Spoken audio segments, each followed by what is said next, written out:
ভাবি, ইদানিং যাকে দেখি তাকেই ভালো লাগে, কিন্তু কেন জানি নিজের বউকেই ভালো লাগে না। কেন, তোমার সাথে কি খারাপ ব্যবহার করে?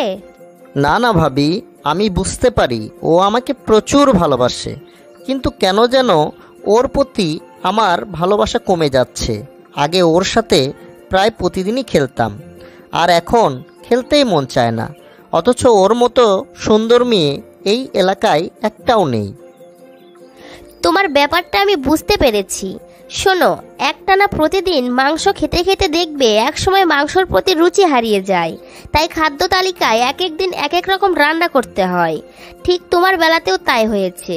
প্রতিদিন একজনের সাথে একইভাবে খেলতে খেলতে একঘেয়েমি তৈরি হয়েছে।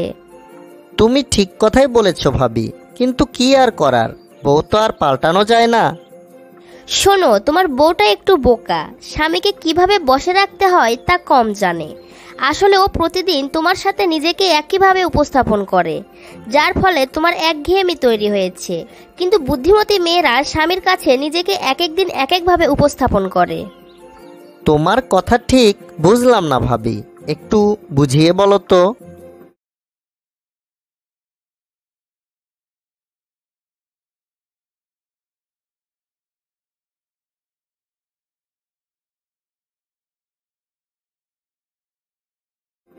শোনো, সারাদিন যে কাপড় পরে সংসারের কাজ করলো সেই কাপড় পরেই যদি বিছানায় যায়, তাহলে শরীর ও কাপড় থেকে একটা দুর্গন্ধ বের হয়, যা নিশ্চয়ই তোমার ভালো লাগে না। তা অবশ্য তুমি ঠিকই বলেছ ভাবি। অধিকাংশ সমস্যাটা এখানেই। এই একটা কারণেই ছেলেরা বউ থাকতেও বিকল্প খোঁজে। এজন্য মেয়েদের উচিত এক এক দিন এক এক সাজে নিজেকে উপস্থাপন করা, যাতে স্বামী তার মাঝে নতুনত্ব খুঁজে পায়। সাজগোজে বৈচিত্র্যতা আনতে হবে।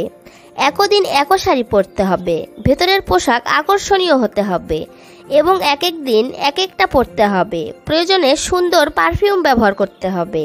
বিছানায় যাওয়ার আগে নিজেকে অবশ্যই সাবান দিয়ে পরিষ্কার করে নিতে হবে। তুমি দারুণ কথা বলেছ তো ভাবি, এসব করলে তো এমনিতেই আকর্ষণটা বেড়ে যাবে। এর সাথে ঘর ও বিছানাও পরিষ্কার রাখতে হবে। সেই সাথে খেলাতেও বৈচিত্র্য আনতে হবে। এক এক দিন এক এক স্টাইলে খেলতে হবে। স্বামী যেভাবে পছন্দ করে সেটা বেশি করে খেলতে হবে। তাহলে কখনোই একঘেয়েমি তৈরি হবে না, ফলে স্বামী অন্য কারো কথা কল্পনাও করবে না। ওহ ভাবি, তুমি একটা জিনিয়াস। ফ্রিতে আমার একটা বিরাট উপকার করলে। আমার কাজে উপকার করা, বিনিময়ে তোমরা শুধু লাইক, শেয়ার ও লাভ ইউ টিনা ভাবি লিখে কমেন্ট করলেই আমি খুশি হব। ধন্যবাদ সবাইকে।